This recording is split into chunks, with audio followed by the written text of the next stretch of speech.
Current పెరుగుతుంది అనేటటువంటి ఈ హోప్ ఉంది చూసారా, ఆ హోప్ని రేకెత్తించడం. జగన్ అనేటటువంటి వాడు పెసిమిస్టిక్, అక్కడ వీళ్ళు ఆప్టిమిస్టిక్. అది అమరావతికి లాభం.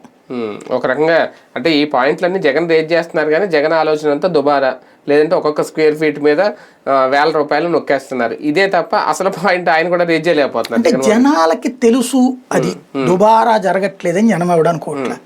బట్ ఓ నగరం కావాలన్న ఆకాంక్ష బలంగా ఉందన్న సంగతి జగన్కి అర్థం కావట్లేదు. జగన్కి అర్థం కావాల్సింది ఏంటంటే, ముందు చేసిన ఒక తప్పు ఏంటంటే, నాకు బాగా గుర్తు, వెంకటకృష్ణ AP24 నేను ఇప్పుడు ఉన్నాము అమరావతి 3 రాజధానులు ప్రకటించిన రోజున నేను ఇది పొసగదని చెప్పా.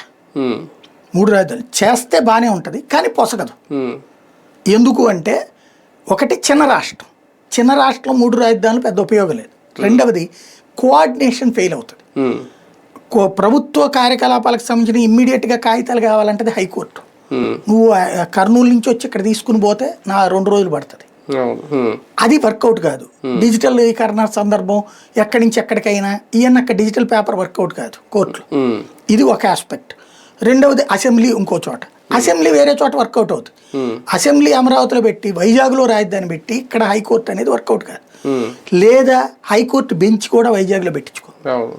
అట్లాగే అసెంబ్లీ తీసుకొచ్చి నేను ఆ రోజున ప్రపోజ్ చేసిన పాయింట్ ఏంటంటే, విశాఖ రాజధాని అన్నది క్లియర్ అతని ఉద్దేశం, దాన్ని నేను యాక్సెప్ట్ చేస్తాను.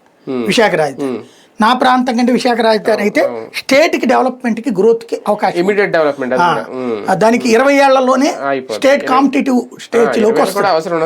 20 ఏళ్ళు అంటే హైదరాబాద్ వాటితో కంపేర్ చేయడానికి 20 ఏళ్ళు పడుతుంది కంపీట్ చేయడానికి. కాబట్టి ఒక 20 ఏళ్ళు పడుతుంది కంపీట్ చేయడానికి. బట్ చూడగానే ఆ లుక్ వచ్చేస్తుంది, గ్యారంటీ ఉంటుంది, సెక్యూరిటీ ఉంటుంది. రెండవది ఏంటంటే, పోర్టుతో సహా ఉన్న సిటీ, నేల భూమి నీళ్లు మూడిటి రవాణా ఉన్నటువంటి వ్యవస్థ.